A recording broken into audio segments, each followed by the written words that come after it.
The red dust of Mars swirled outside the window of Deep Space Listening Post 7. Inside, Captain James Miller sat at his monitoring station, his eyes heavy from another long night shift. The coffee in his mug had gone cold hours ago, but he kept sipping it anyway.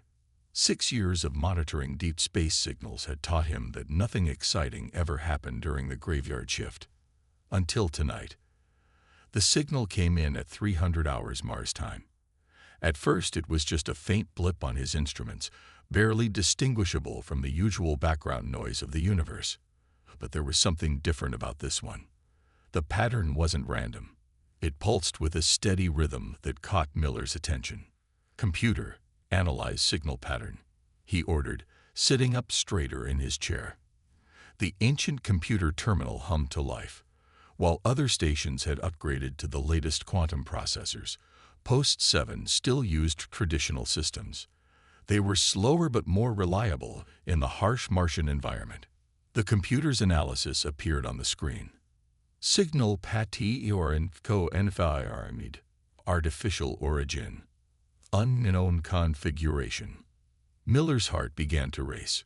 In all his years of service, he'd never encountered a genuine alien signal. He reached for the communication panel, his hand hovering over the emergency alert button. But first, he had to be sure. He ran the signal through every known human frequency database. Nothing matched. The pattern was completely unique, and it was getting stronger. Then, something extraordinary happened. The signal changed. The steady pulses transformed into clear, recognizable data patterns.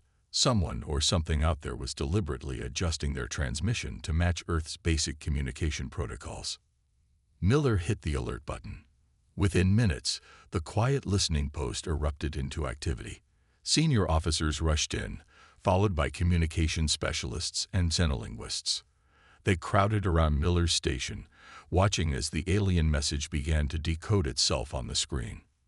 "This is incredible," whispered Dr. Laura Reed, the post's chief linguist. "They're not just sending a signal, they're actively modifying it to communicate with us. The level of intelligence required for this." The message finally appeared on the screen in simple English text. "Urgent. Require immediate assistance. Refugee fleet trapped in Crimson Nebula. 2.3 million souls at risk. Advanced systems failing.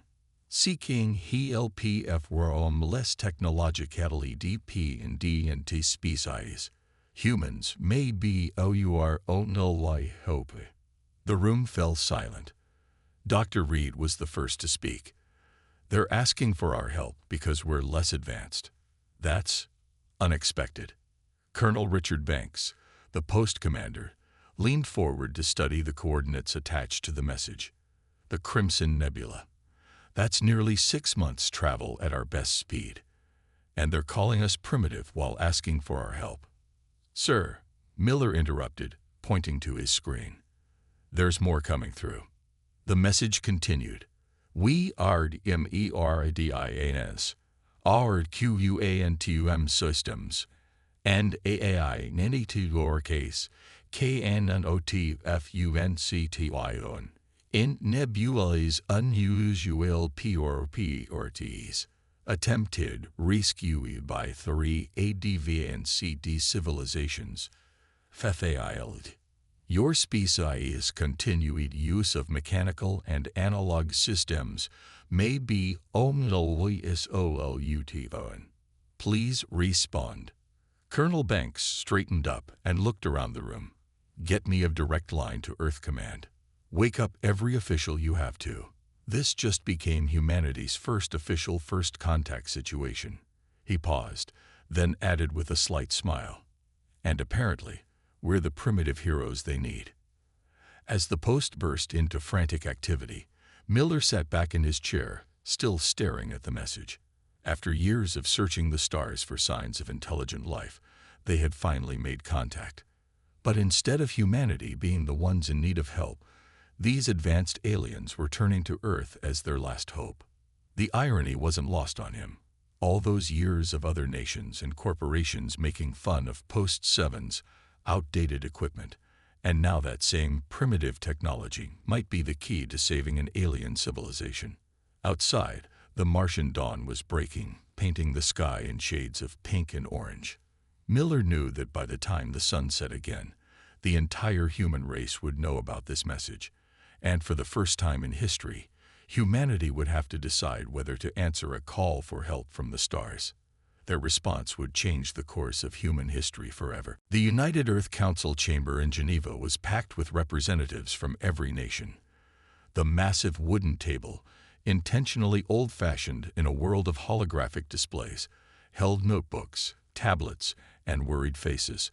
Above them, on the main screen, floated an image of the Crimson Nebula, its red clouds swirling like a storm in space. Admiral Jack Thompson stood at the podium, his white uniform crisp despite the 12 hours he'd spent explaining the situation to various officials. The Meridian message has been confirmed by 15 different listening posts, he said, his voice steady. Their fleet of 300 ships is trapped within the nebula, and their advanced systems are failing. A representative from India raised her hand. But why us? Surely there are other advanced civilizations better equipped to handle this. The Admiral clicked a button, and a new image appeared on the screen. It showed a failed rescue attempt by another alien species, their sleek ships drifting powerless at the nebula's edge. 3 different civilizations have already tried, he explained. The Meridians say the nebula generates some kind of energy field that disrupts quantum systems and AI networks. The more advanced the technology, the worse it fails. He paused, allowing a small smile.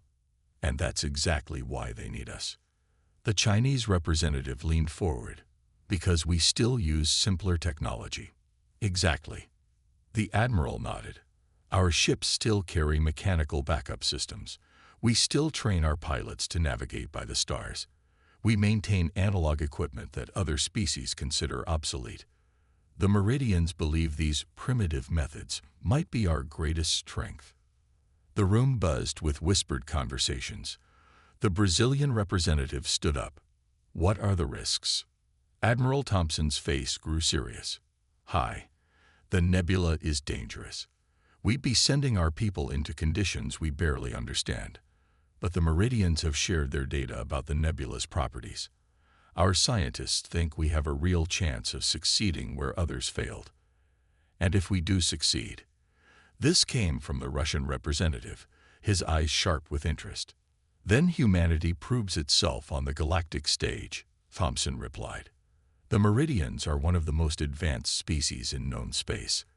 Having them as allies would change everything for Earth. Technology, trade, knowledge. Doors would open that we never even knew existed. The council president, an older man named William Foster, raised his hand for silence. And if we don't try? If we say no? The Admiral's voice was quiet but firm. Then 2.3 million Meridians die. And every spacefaring race learns that when the call for help came, humanity turned its back. The chamber fell silent. President Foster looked around the room, meeting each representative's eyes. We have a decision to make, he said, one that will define our species for generations to come. Are we the people who rise to help others, even at great risk to ourselves? Or do we play it safe and stay home? A young representative from Kenya stood up. My grandfather used to tell me stories about the old sailors on Earth's oceans, she said. How they would always respond to a distress call, no matter the weather or danger. Because they knew that next time, they might be the ones needing help. She looked around the room. Are we any different just because the ocean is made of stars? The mood in the chamber shifted. One by one, representatives began to nod. President Foster watched them carefully, then pressed the button for a vote. The motion before the United Earth Council is this: to mount a rescue mission to the Crimson Nebula, to aid the Meridian refugee fleet, using all necessary resources and volunteers.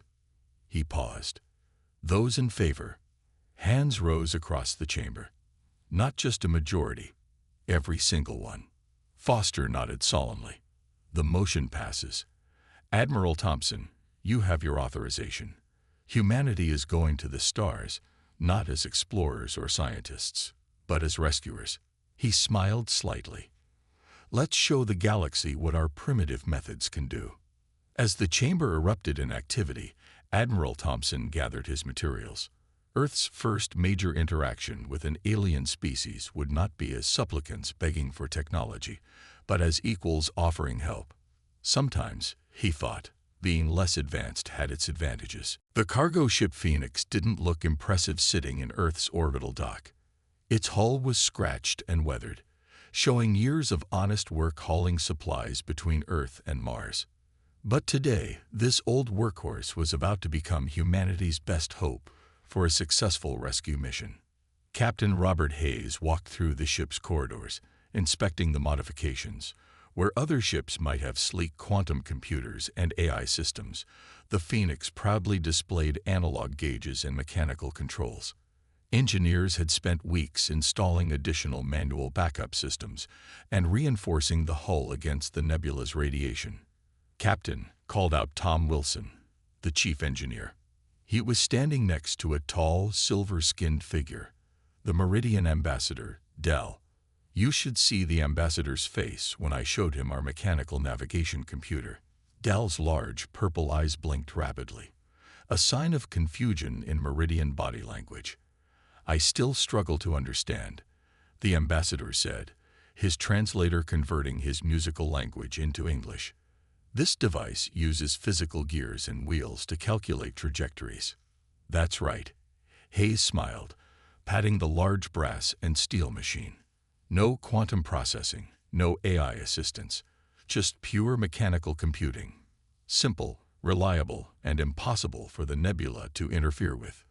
The ambassador touched the machine gently. "On my world, such devices exist only in museums. Yet here you are, trusting your lives to them." "Sometimes the old ways are the best ways," Hayes replied, "especially when the new ways stop working." Their conversation was interrupted by the ship's intercom. "Captain, to the bridge. Final launch preparations are beginning." Hayes led Dahl through the corridors as crew members rushed past, doing last-minute checks. The bridge of the Phoenix was unlike anything the ambassador had seen in modern spacecraft. Instead of holographic displays and neural interfaces, it had physical switches, brass instruments, and actual windows reinforced with transparent aluminum. Navigator Ann Cooper sat at her station, surrounded by paper star charts and mechanical calculators. "Course plotted, Captain," she reported. "Old-school celestial navigation, with manual backups in case the nebula affects our primary systems." "Good." Hayes turned to his crew. "Remember, we're not alone out there. 5 other ships from Earth's merchant fleet have volunteered for this mission. Each one chosen because, like us, they still maintain mechanical systems." The ambassador watched as the humans went through their launch checklist, each item called out and confirmed by voice, each system checked by hand. It seemed terribly inefficient to him, yet there was something reassuring about its thoroughness. Dr. Maria Torres, the ship's physician, entered the bridge with her medical kit, filled with both modern equipment and traditional tools. "Better to have options," she explained to Dal. "When high-tech fails, sometimes a simple stethoscope works just fine." The final launch countdown began. Through the bridge windows, Dal could see Earth below them, beautiful and blue. The other rescue ships were visible too. The Constellation, the Star Trader, the Victory, the Northern Light, and the Pacific Dream. None of them were warships or exploration vessels. They were working ships, crewed by people who knew how to fix things with their hands and solve problems with their minds. "Launch in 5 minutes," the control tower announced. "Rescue fleet, confirm ready status." One by one, the ships reported in. Hayes looked around his bridge, at the determined faces of his crew. "Phoenix ready," he announced. Dal spoke softly. "My people, we have always seen humans as primitive, barely worth noticing. Yet here you are, 6 ships volunteering for a dangerous mission to save strangers, using technology we considered obsolete. Perhaps we were wrong about what makes a civilization advanced. Hayes smiled as the final countdown began. Ambassador, by the time this mission is over, I think a lot of people will be changing their minds about what counts as advanced. He raised his voice. All hands, prepare for launch. The engines of the Phoenix roared to life, not the quiet hum of modern fusion drives, but the powerful thunder of tried-and-true chemical rockets. As Earth fell away below them, Dal realized that these humans, with their primitive ships and obsolete technology, might just be exactly what his people needed. The rescue mission had begun. The edge of the Crimson Nebula loomed before them like a wall of fire. After 6 months of space travel, the rescue fleet had finally reached their destination. Through the reinforced windows of the Phoenix, Captain Hayes watched the swirling red gases with a mixture of awe and concern. All ships, report status, he called over the radio. They had switched to old-style radio communications days ago, as their more advanced systems had already begun to fail. Constellation standing by. Star Trader ready. Victory in position. Northern Light prepared. Pacific Dream awaiting orders. Ambassador Dal stood silently at the back of the bridge, his silver skin reflecting the red light of the nebula. The crew had gotten used to his presence over the past 6 months, but now he seemed more alien than ever as he stared at the formation that had trapped his people. First test probe launching now, announced Engineer Wilson. They watched as the small mechanical probe, built with technology that would have been outdated a century ago, disappeared into the crimson clouds. Probe maintaining contact, Wilson reported, reading from a paper printout. Temperature nominal. Radiation levels high but within tolerance. Mechanical systems functioning normally. He looked up with a grin. It's working, Captain. The old tech is holding up. Hayes nodded. All ships, prepare for nebula entry. Switch to mechanical backup systems now. Remember your training. We do this by the book. One by one, the rescue ships shut down their modern systems. Screens went dark, replaced by glowing analog dials. Computer interfaces powered down, leaving crews to work with manual controls and paper charts. Navigator Cooper, plot our course, Hayes ordered. Ann Cooper bent over her charts, using a sextant to take readings from the visible stars, then making calculations with a mechanical calculator. Course plotted, sir. If the meridian coordinates are correct, their fleet should be 3 days' travel into the nebula. The Phoenix shuddered as it entered the red clouds. The view outside became strange and distorted. Electrical systems began to crackle and spark, but the mechanical backups held steady. Radiation shields holding, reported Dr. Torres from her station. Crew vital signs normal. The lead lining in the hull is doing its job. Suddenly, the ship lurched violently. Gravitational anomaly. Wilson shouted, stronger than the probes detected. All hands braced for manual correction. Hayes grabbed the mechanical control wheel, something that hadn't been used on spaceships for decades. The muscles in his arms strained as he fought to keep the Phoenix stable. Through the static of the radio came urgent calls from the other ships. Each was fighting its own battle against the nebula's strange forces. The Victory had lost all electrical power, but was continuing on mechanical backup. The Star Trader was navigating blind through a particularly dense cloud of gas. This is why the advanced ships failed, Dal observed, holding onto a support beam. Their computers would try to calculate perfect solutions to these conditions. But here we're doing it the human way, Hayes finished, feeling it out, making adjustments on the fly, trusting our instincts along with our instruments. Hour after hour, the fleet pushed deeper into the nebula. The crew worked in shifts, manually checking every system, making constant adjustments. Their hands grew calloused from working with physical controls, their eyes strained from reading analog gauges in the red light. Navigator Cooper hadn't left her station for 6 hours, continuously updating their position, using mechanical tools and paper charts. Captain, she called out, her voice tired but excited. I'm picking up something on the mechanical radar. Large metal objects, about 2 hours ahead at our current speed. The bridge crew gathered around the radar display. A simple screen showing basic shapes rather than the detailed imaging they were used to. But there they were. Hundreds of dots, clustered together in the heart of the nebula. "The Meridian Fleet," Dal whispered. "You found them." Hayes straightened his uniform. "All ships, this is Phoenix. We've located the target. Prepare for rescue operations." He turned to his crew. "This is what we came for, people. Let's show the galaxy what humanity can do with a wrench and a little ingenuity." The rescue fleet pressed forward. Their simple machines and determined crews about to attempt what the most advanced ships in the galaxy had failed to achieve. The Meridian refugee fleet was a breathtaking sight, even in its current state. 300 massive ships, each one larger than the biggest Earth vessel, floated in the red mist of the nebula. Their sleek silver hulls, usually glowing with energy, were now dark and lifeless. "By all the stars," Ambassador Dal whispered as the Phoenix drew closer. "The situation is worse than I feared." Captain Hayes studied the mechanical radar display. The Meridian ships were slowly but steadily drifting toward a dark mass at the edge of their sensors. Engineer Wilson checked his readings and frowned. "That's a gravity well, Captain," he reported. "A big one. I'd estimate we have less than 72 hours before the first Meridian ships get pulled in."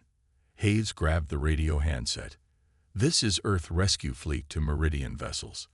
Please respond using basic radio frequencies." For a long moment, there was only static. Then a voice came through, speaking perfect but stressed English. "Earth Fleet, this is First Commander Wren of the Meridian Refugee Fleet. Your arrival is unexpected, but deeply welcome. Commander, this is Captain Hayes. We're reading a dangerous gravitational anomaly. What's your status?" "Critical," Wren replied. "Our main systems are dead. Emergency power is failing. Life support is running on backup cells, but they won't last much longer." There was a pause. "We have many children aboard, Captain." Hayes looked at his crew. Their faces showed determination despite their exhaustion. "We're here to help, Commander. Permission to dock with your command ship." The docking was tricky, done entirely by hand with mechanical winches and manual airlocks. When the doors finally opened, the humans got their first look at a Meridian ship's interior. What should have been a marvel of advanced technology was now dark and silent, lit only by emergency chemical lights similar to Earth's old glow sticks. Commander Wren met them at the airlock. Like Dal, he had silver skin and purple eyes, but his were filled with worry. "Welcome aboard, though I wish it were under better circumstances." Dr. Torres immediately began checking the Meridian's life support systems. "Their air recyclers are failing," she reported. "The mechanical backups we brought will work, but we'll need to install them in every ship." Engineer Wilson was examining their power systems. "Their quantum cores are completely dead," he called out. "But look at this." He pointed to an old backup system, covered in dust. "They have mechanical generators. They just haven't used them in so long. No one remembered how to activate them." "Can you get them working?" Hayes asked. Wilson grinned. "Give me a wrench and some time, and I can get anything working." The next few hours were a flurry of activity. The rescue fleet's crews spread out through the Meridian ships, teaching their hosts how to operate mechanical systems many of them had never seen before. Dr. Torres showed Meridian medics how to use manual medical tools when their advanced equipment failed. Navigator Cooper taught their pilots how to calculate trajectories using paper and pencil. "It's strange," Commander Wren said, watching his people learn these primitive skills. "We thought we had evolved beyond the need for such basic things.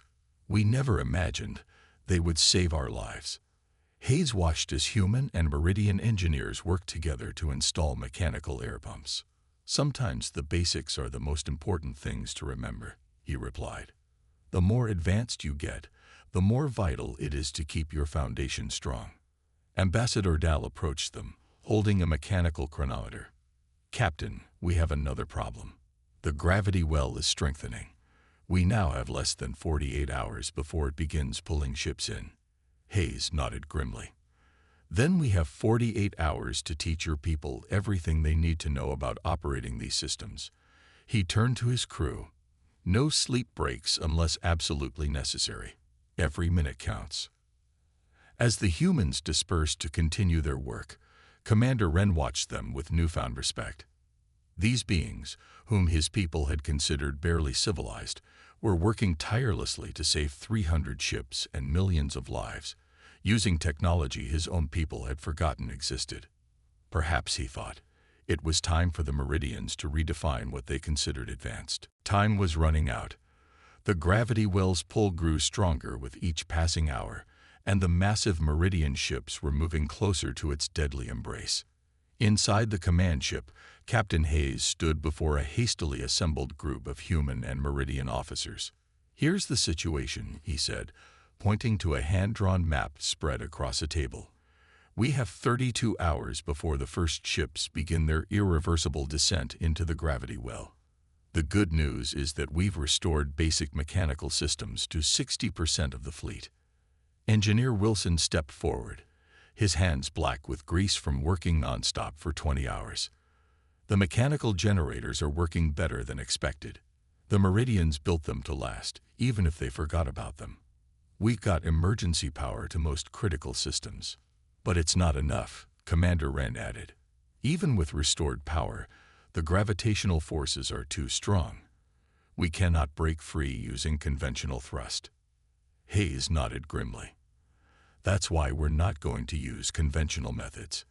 He traced a path on the map with his finger. "We're going to use the gravity well itself to save us." The room fell silent. Ambassador Dow blinked rapidly. "Use the very force that threatens to destroy us." "How?" Navigator Cooper stepped up to the map. "It's an old space mining technique," she explained. "When our ships didn't have enough power to move heavy loads, we learned to use gravity to our advantage. If we time it right, we can use the gravity well's own force to slingshot the ships to safety. The trick," Hayes continued, "is timing. Each ship will need to fire its engines at exactly the right moment, using the gravity well's pull to gain speed before breaking free. It's like a stone in a sling. Go too early or too late, and you'll fail."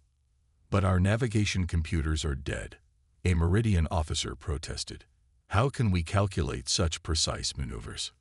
Wilson grinned. "We don't need computers.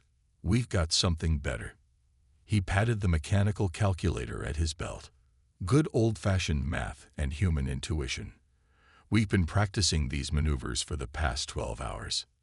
The next 20 hours were a blur of activity. The rescue fleet split up, with each human ship taking charge of 50 Meridian vessels. They installed mechanical guidance systems, taught Meridian crews how to calculate slingshot trajectories by hand, and ran countless drills. Dr. Torres moved from ship to ship, making sure both humans and Meridians could handle the physical strain of the escape maneuver. "The G-forces will be intense," she warned. "But we've rigged mechanical pressure suits that should help."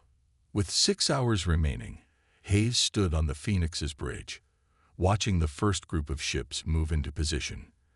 The radio crackled with constant communication between vessels, crews calling out readings and adjustments in a mix of human and Meridian languages. "First wave in position," Cooper reported, her voice tense. "Gravitational forces at maximum safe limit." Hayes took a deep breath. Everything depended on the next few moments. "All ships in Wave 1, start your countdown. Remember your training. Feel the pull, time your burn, trust your instincts." The first group of ships began to move, their engines firing in sequence. Through the window, Hayes watched as they swung around the gravity well like dancers performing a deadly ballet.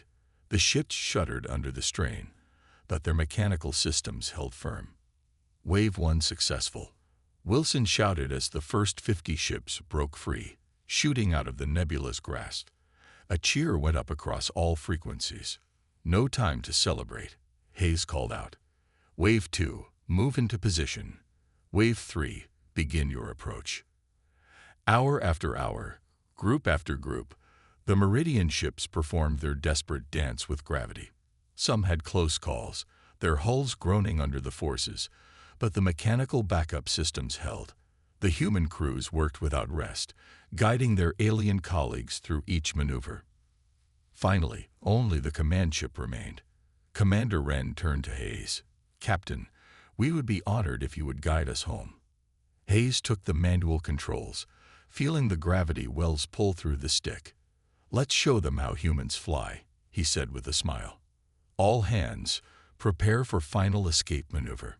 The largest ship in the Meridian fleet began its run, guided not by quantum computers or AI systems, but by human hands and determination. 3 months after the Great Escape from the Crimson Nebula, Earth's orbital space was more crowded than ever before. The massive Meridian ships hung in space like silver clouds, their hulls now glowing with restored power. Below them, the small rescue fleet that had saved them looked tiny in comparison, but they drew just as many admirers. Captain Hayes stood in the United Earth Council chamber, the same room where the rescue mission had been approved 8 months ago. But now, instead of worried faces, he saw proud smiles. And instead of just human representatives, the chamber held delegates from 12 different alien species. Commander Wren stepped forward to address the assembly. His silver skin gleamed under the lights as he spoke.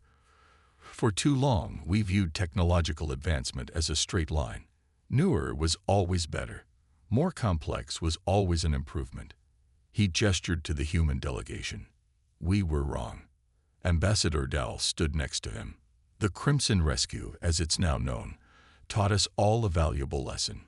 True advancement isn't about abandoning the old ways, but about knowing when each tool is most useful." The chamber erupted in agreement. News of the rescue had spread quickly through the galaxy, and the story had captured everyone's imagination. How had a primitive species succeeded where the most advanced civilizations have failed? Hayes watched as Engineer Wilson demonstrated a mechanical calculator to a group of alien scientists. They crowded around him like children seeing a magic trick, asking questions about gears and levers. Next to them, Navigator Cooper taught a class on celestial navigation using nothing but a sextant and paper charts. "The galaxy is changing," Admiral Thompson said, joining Hayes by the window. 5 advanced species have already requested that we help them establish training programs in mechanical engineering and manual navigation. They want to make sure they never face a situation like the nebula again. "And the Meridians?" Hayes asked. The Admiral smiled. "They're our strongest supporters. They're already building a joint space academy on Mars, where their people will learn what they call human fundamentals, all the basic skills and technologies they forgot about over the centuries." Outside the chamber, Dr. Torres was speaking with alien medical officers about the importance of understanding basic biology and manual diagnostic techniques. "Your advanced scanners are amazing," she told them, "but you should always be able to diagnose a patient with just your senses and simple tools." The council president called for attention. "Today, we're not just celebrating a successful rescue," he announced.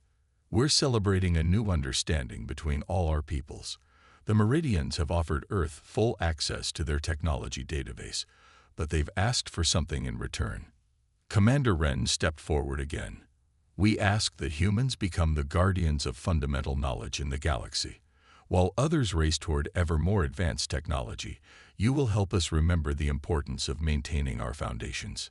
Hayes thought about the past 8 months, the long journey to the nebula, the desperate rescue, the friendships formed between humans and aliens.